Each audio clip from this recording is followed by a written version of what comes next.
think everyone tries to build culture and values at first. You know, you have to stage it with a company to the degree that you're 20 people and you've got no revenue. It's sort of a very implicit culture. And, you know, you spend time on, you know, things that could kill you, like, you know, product market fit, and that's appropriate. And then, you know, later, if you're going to last, then you say, okay, how do we, you know, make sure that as new people come in, the culture gets better? And one of the big things is probably this idea that you get better as you get bigger. So everyone implicitly has the idea that, you know, you start sucking as you get bigger, more political, harder to get stuff done. And you have to actively fight acceptance of that and come up with very concrete examples where, like, Netflix is significantly better in culture than 3 and 5 years ago, and then 10 years ago and 15. And why is because we got more brains thinking about the problem. This is where Malthus really went wrong. So, of course, Malthus in the late 1700s said everyone's going to starve because you look at all the people growth and you look at the fixed agriculture. And he didn't realize that, you know, basically as the people grew, the ideas to improve agriculture would also improve. And so we've had a massive explosion in agricultural productivity and the ability to feed 7 billion people, which he would be shocked by. Right. And it's the same thing in company culture, which is if you have more, you know, if you have 1,000 really thoughtful people thinking about how to improve, you make more progress than if you've got 100. And so we are actually getting better as we get bigger. But it's constantly changing the frame of reference. That's really what the leader does, you know, that this is possible and that, in fact, we should aspire to it and make it happen. Yeah, we're like a professional sports team. And we want to win a championship in our area. And we're very honest with people that it's about performance. It's not about seniority. It's not about politics. And working at Netflix, it's like being on an Olympic team. And it's really hard. But you do your best work when you're surrounded by people who are really talented and try hard. And so we try to be very respectful. But it's fundamentally about performance for us. And we try to be clear about it because it's not for everyone. We want people who join Netflix to know how we operate, and the professional sports team is the closest analogy. Okay, thank you. You know, the great thing about being able to do 2 companies in my life is not making the same mistakes. So in the first company, as we grew and went public, we put in a lot of process, because we had the idea if we could just eliminate errors, think how good we can be. And so every time something went wrong, we put in a new process. And we were so proud that we dummy-proofed the system. And what we didn't realize is if you dummy-proof the system, only dummies want to work there. And so then the market changed, and all of the kind of innovative, crazy thinkers had gone. And everybody who was still there was really good about following the rules. But the market had shifted. This was the rise of Java and the internet. And we were unable as a company to adapt. And that's when it hit for me. Short-term optimization about being efficient is the death of long-term success and innovation.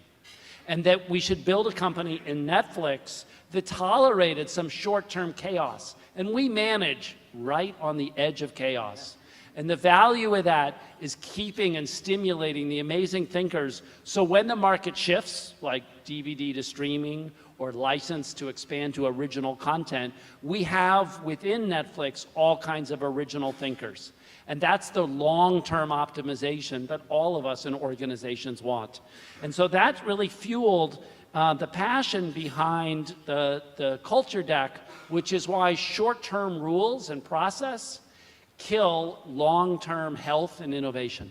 And you think that the freedom, responsibility, balance, instead of saying play by these rules, help people to be more adaptive? Absolutely, because it focuses people on having to think for themselves. So we always want people to think, and then when you attract thinkers, you're much more adapt, because it's not following the rule book is how to succeed. How did you decide to get into original content? Well, I didn't. I thought it was a bad idea. Okay. But luckily, in freedom and responsibility, you trust the people you work with. And Ted Sarandos, who's also a Crown Fellow and is here tonight. Hey, Ted, stand up. So Ted fell in love with House of Cards and with the basic idea of moving into original content, and said, trust me, it's only $100 million. And So I did, and he was worth it. And out of that, the world got House of Cards. Yeah, up till 2002, all we focused on was survival. And then once we got public and were profitable, we started thinking, wow, this thing might last. And the cruelest irony would be to not want to work there, to let it become a place we didn't want to be. And so we tried to think through, what do we really care about? And we realized what we really care about is working with incredible people on hard problems, and that was the essence. And we should organize everything around supporting that, of working with just incredibly talented people. And so that led us to freedom and responsibility, because incredible people don't want to be micromanaged. And the idea is that we manage through setting context and letting people run. And you got to have the right people. You got to reinforce that with values, setting context about what the company is trying to achieve. But the idea is to build a system where amazing amounts of service improvement happen in the marketing, in the content, in the technology, in the user interface, without direct intervention of me. And so some companies operate by, the product genius at the top, and we all know these companies, and this whole motif of, to be a great CEO, you've got to be the great product person who really, and it's intoxicating and fun. But you're building incredible amounts of dependence on yourself. And eventually, how well I know how Turkish consumers consume Netflix, is not that well. And so you're much stronger, obviously, building a distributed set of great thinkers. People know that, but in the past, what they've done is try to make everything a process. They said, okay, I don't want it to be a genius, so we're going to organize a process for everything. And once in a while, you heard, we're going to dummy-proof it. It's going to be such a good process that anybody, this was the IBM thing. And then if you dummy-proof the process, you only get dummies to work there, to do the process. And so that's why we're so, opposed to that. Instead, so focused on giving people great freedom, realizing there'll be mistakes, but there'll be a lot of positive achievement too. So can you give some examples of that? I mean, you talk about it generically, it sounds great, but what are some specific examples? So I take pride in making as few decisions as possible as opposed to as many as possible. And so when something significant changes in the content, or the House of Cards purchase, Ted explained it. It was a huge purchase at that time. It was a half an hour conversation. We went back and forth. I said, are you really sure? It's a great bet. Yes, let's do it. It wasn't like me reading the script and me meeting with Kevin Spacey and, When you run your company, how do you infuse the values? Do you have lots of retreats to talk about it? I know you did an Aspen executive seminar almost. Tell me how those fit in to the type of values you want your top leadership to have. I think we really try to live the values, and the most important thing for any leader is to be authentic. It has to be a reflection of yourself, and then you have to have feedback mechanisms, which is, as much as you might aspire to any set of values, we humans slip up, sometimes in big ways, sometimes in little ways, and so you need feedback mechanisms so that it's safe for employees to say, well, how is this action consistent with the values? And then you can think about it and either say, explain it, why it is, or you say, you know what, we need to tune the value statement, it's not right. Or you say, you know what, this isn't actually in consonant with our values. And so we want everyone to feel ownership. The military doctrine of, you won't tolerate lying or cheating or stealing, or those who do, okay? And we want to make it, or those who do. So it's broadly enforced and participated in across the whole company.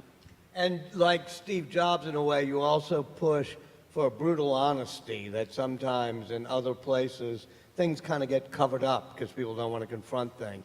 How does that work? We're never brutal. I mean, we're always honest, but we're always respectful and trying to, we do the Stephen Covey, seek first to understand, then to be understood, and we're always trying to tease out, why would a good person do something I don't seem to make sense? And so we ask, we're curious.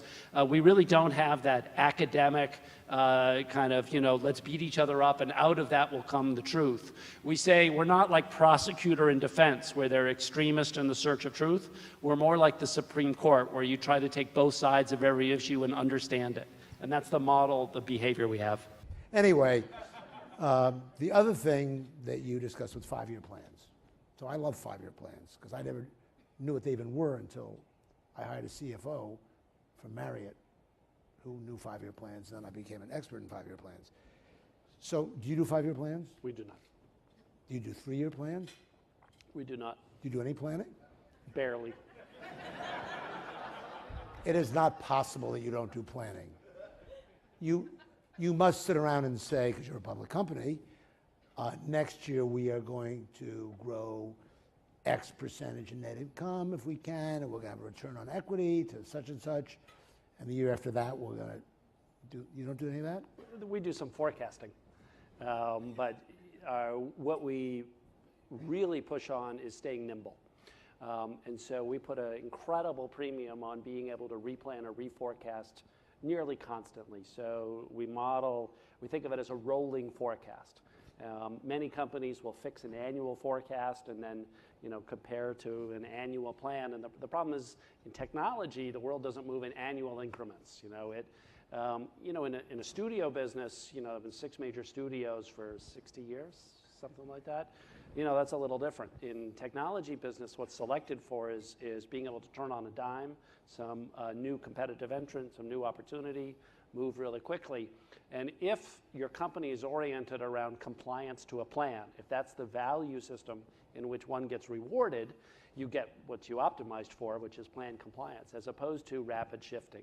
Another example in that is we don't have bonuses. Almost every company has bonuses. Well, one time about 3 years ago, we had a bunch of extra money one quarter, and we said to marketing, do you want to spend it? We can get a lot more subscribers. Sounds like a good thing. And our head of marketing, Leslie, says, I don't think it's a wise use of the money right now because on the margin, what we would buy is not that great. And I thought, my God, thank God we don't bonus her on subscriber growth.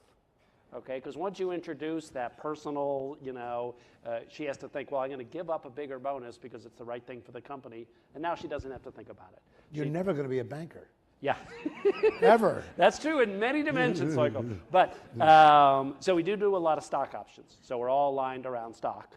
But in terms of cash bonus or, specific individual performance, we're very much trying to align the comp system around doing well for the company. And so in a number of those ways, we're a specialist firm that's adapted to a rapidly changing market. But if somebody, wait a second. Go on. Let's say somebody can convince Warner Brothers for very little money to license you a first-run film in the streaming business you're now in. And they've convinced the powers at Warner Brothers to forego HBO and just concentrate on Netflix. The person that achieved that fantastic result for your company Is named Yahweh. Well, no, but there may be somebody that gets that done. That you would take her to lunch? What would you do? I mean, in my experience, there are people that have done extraordinary things beyond the course of being just an excellent executive. And a bonus to that person for doing something extraordinary ripples through the company that being nimble can be financially rewarding. But you have the other, now this is refreshing because it's a completely opposite point of view that I would have had. Yeah. So if we had, and we have lots of them who do an extraordinary event that, let's say, pulled off some great licensing deal, miraculous. Because unless you get the rights to first run product from movies for your streaming business, isn't that an issue in growing that business at a certain point in time? Let's come to that in a second. That's a great Okay. topic. But on I the just wonder bonus one, if I could solve that, I would like a bonus. if somebody does I can solve that enormous for you. results, we give them more compensation the next year. Okay, so it's the expectation of a raise. Do you take, well, that's unfortunately, the bad thing about that, that's embedded. Yes. What if the year after that they get brain dead? You take it away? Yeah. Really? Yeah. And they stay in the company? Sometimes. Yeah, sorry. Thank you so much for the talk. I have been super interested about your culture, so I want to ask a question in that regard. You talked about hire quickly and openly. You also talked about letting go pretty quickly. So how do you make sure during this very short time frame you ensure there's enough diversity enough different ideas so that not everybody inside looks just the same? Yeah, I don't think we don't let people go quickly. In other words, it's not like, oh, one day you wake up. So, we try to think through, just as you would do on a professional sports team, is, you have one bad game, you're not out. It's a track record you build up over time. And then, if your leadership, your manager and their manager in HR think, you're unlikely to develop into the great player we need in that position, then you do get the package. That's the adequate performance. And, we try to select to answer your question, which is how do you not weed out essentially diverse ideas? The answer is we reward diverse ideas, and I'm often prizing people who argue with me or with others, to make it safe to do. And I don't think anyone would say, oh, if you disagree with senior management, that's what gets you out. But we need to live that in practice to make sure that people feel safe if they're good ideas. It doesn't mean that every idea is a good idea. And to the degree that you confrontationally brought up, 20 crazy ideas in a row, over 6 months, we probably would give you a package because it's like not a great track record. But again, it's not an instantaneous thing. It's over a track record.